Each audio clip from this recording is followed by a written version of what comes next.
Bonjour tout le monde, c'est avec beaucoup de joie que je vous retrouve aujourd'hui dans cette nouvelle vidéo. Ça fait un petit moment que j'ai pas pu faire de vidéo. Si vous m'avez, si vous me suivez sur Instagram, vous savez un petit peu que voilà, ma vie dernièrement a été un petit peu chaotique entre voilà les moyens de garde, l'adaptation de mon fils à la crèche, voilà et autres petits soucis perso. Donc voilà, je suis très contente d'être là aujourd'hui et de vous faire cette vidéo pour vous parler de l'alimentation en postpartum. Donc vaste sujet et voilà, qui fait suite à ma dernière vidéo sur le postpartum et vous aviez été nombreuses à m'écrire et pour voilà, me demander si je pouvais parler, détailler un petit peu plus le côté alimentation et supplémentation.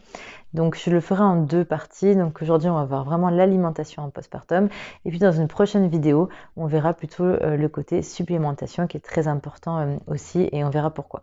Avant d'entrer dans le vif du sujet, je vous invite, si ce n'est pas déjà fait, à vous abonner à ma chaîne et puis à venir me rejoindre sur Instagram. Et pour celles qui débarquent ici, bienvenue, je m'appelle Alexia et je suis naturopathe spécialisée en santé de la femme et notamment en périnatalité. Donc la joie de vous accompagner dans vos parcours de préconception, de grossesse, de postpartum et parfois au-delà.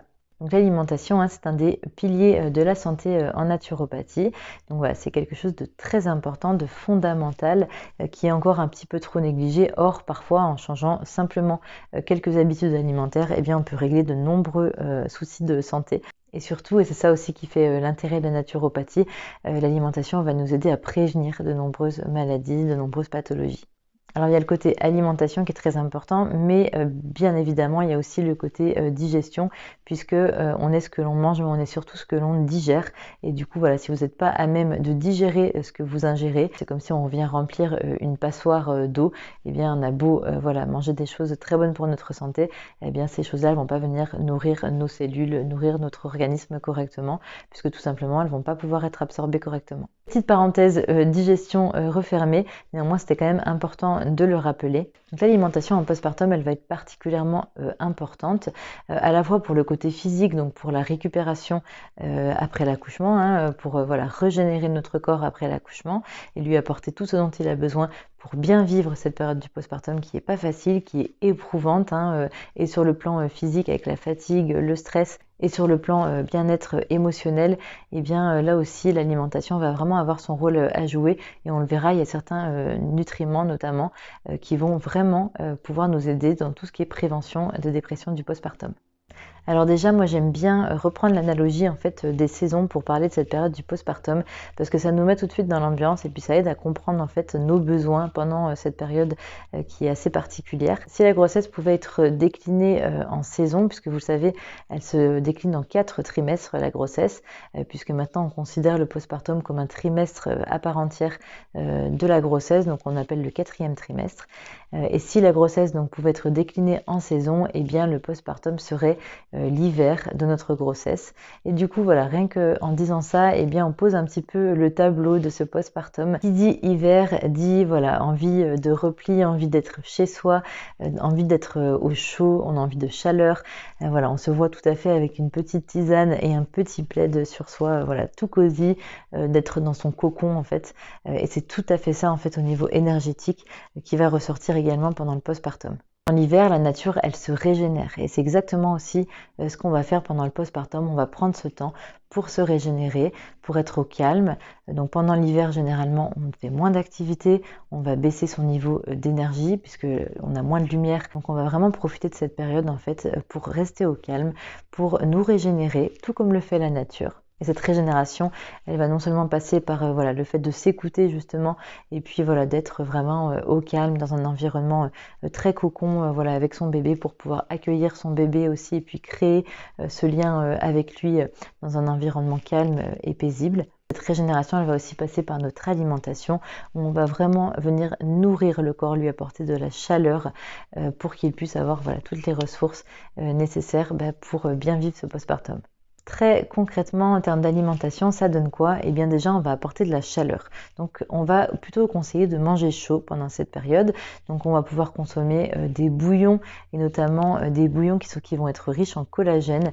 C'est le cas du bone broth qui est très à la mode, le bouillon d'os. Ce bouillon d'os, il est très riche en collagène. Le collagène, c'est la protéine la plus abondante du corps humain. mais c'est une protéine qui décline assez rapidement. Déjà autour de la vingtaine, on commence chaque année à perdre en fait en collagène, et du coup ça va être important de l'apporter via l'alimentation.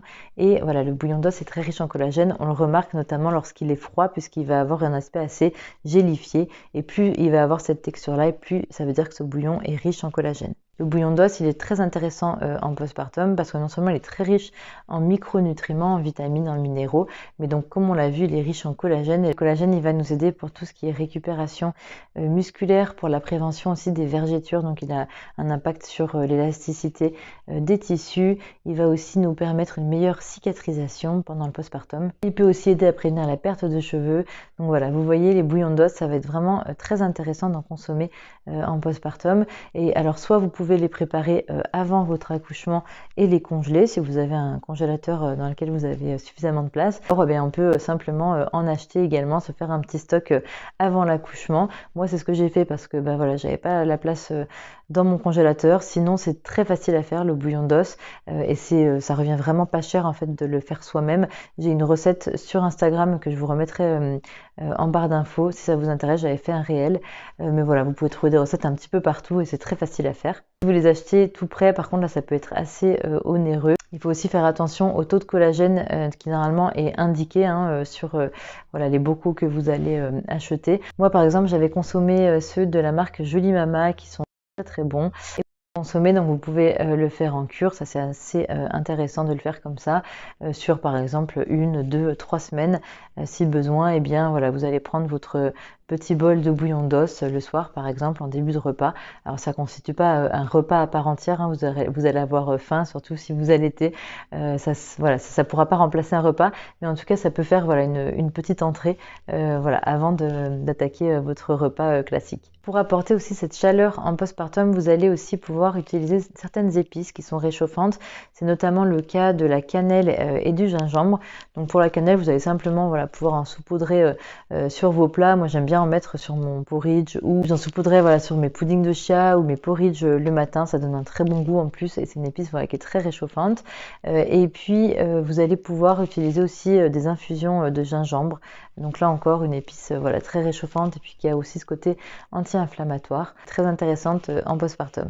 Maintenant, on va parler du fer. Alors, pendant la grossesse, souvent, on se retrouve avec un déficit de fer, voire une anémie en fin de grossesse, notamment, puisque voilà, le fœtus vient puiser beaucoup de fer chez la maman. Et du coup, il arrive très souvent que vous soyez déjà sous complément de fer avant l'accouchement. Après l'accouchement, les choses ne vont pas aller forcément en s'améliorant pour le fer. En tout cas, dans les suites immédiates de couches, perdu pas mal de sang, on continue à en perdre pendant plusieurs semaines et du coup, voilà, le taux de fer peut être assez bas à ce moment-là. Si vous prenez un complément de fer pendant votre grossesse, n'oubliez pas de le poursuivre voilà, après votre accouchement. Par contre, faites attention un petit peu aux formes des compléments que vous prenez. Ils ne se valent vraiment pas. Souvent, ce qui est prescrit par les médecins et qui est remboursé, eh bien ça va être voilà, des compléments comme le tardiféron, mais qui vont avoir un impact au niveau digestif. Il existe des formes qui sont nettement mieux assimilées, qui n'ont pas d'effet indésirable. Donc voilà, n'hésitez pas à consulter un naturopathe et voilà, d'avoir des formes adaptées. On reparlera de l'aspect supplémentation dans la prochaine vidéo. Là, en tout cas, pour le côté alimentation, vous allez pouvoir enrichir votre alimentation en fer. Le fer, on va le trouver essentiellement donc dans le sang, ça va être le fer héminique. Le fer héminique, il a un taux d'absorption dans le corps de 20 à 30%, donc c'est un très bon taux d'absorption. Donc là, on va le trouver vraiment dans tous les produits viande, poisson, voilà, les produits animaux essentiellement. Et puis il y a le fer non héminique, et là on va le trouver dans certaines légumineuses notamment, et puis dans certaines graines, certains céréales. Par contre, son taux d'absorption est nettement inférieur puisqu'il a un taux d'absorption de 5 à 10%. Pour faciliter l'absorption du fer, n'hésitez pas également à ajouter un filet de jus de citron sur vos aliments qui contiennent du fer, puisque la vitamine C, donc qui est contenue dans le jus de citron, va aider l'absorption du fer dans l'organisme. Puis on va faire attention à adopter une alimentation qui soit riche en micronutriments, donc à haute densité nutritionnelle. Donc en fait, c'est tout simplement tous les aliments qui sont bruts, non transformés. Attention quand même à essayer de manger chaud ou en tout cas cuit. Si par exemple c'est l'été, vous pouvez très bien, si vous n'avez pas envie de manger chaud, et bien manger quand même des aliments cuits, éviter le cru pendant quelques semaines, surtout si vous allaitez parce que souvent ça peut provoquer, en tout cas aggraver les coliques chez les bébés. On va enrichir son alimentation en oméga 3, donc je vous disais tout à l'heure qu'il y a certains nutriments qui vont prévenir la dépression du postpartum, et bien c'est nos oméga 3, donc nos acides gras polyinsaturés qui vont avoir cet effet-là. Il y a des études qui prouvent leur effet sur la dépression du postpartum, donc c'est très intéressant à ce moment-là d'enrichir votre alimentation avec voilà, des petits poissons gras notamment. On fera attention en fait à prendre des poissons qui sont pas trop gros, qui sont pas voilà, tout au bout de la chaîne alimentaire, pour éviter qu'ils soient trop chargés en fait en métaux lourds et en plomb, en mercure, etc. Donc on va plutôt favoriser des petits poissons gras comme les sardines, le maquereau, et ensuite vous pouvez en consommer 3 fois par semaine, c'est vraiment l'idéal. Il vaut mieux les consommer le soir parce qu'à ce moment-là ils seront mieux absorbés par votre organisme. Pour le côté prévention du stress et puis voilà, équilibre psycho-émotionnel, on pensera aussi au magnésium qui va être très intéressant aussi pour la récupération après l'accouchement, parce que souvent voilà, on est en déficit de magnésium. Donc le magnésium, on va le trouver dans les oléagineux notamment, dans le chocolat noir, dans les fruits secs aussi.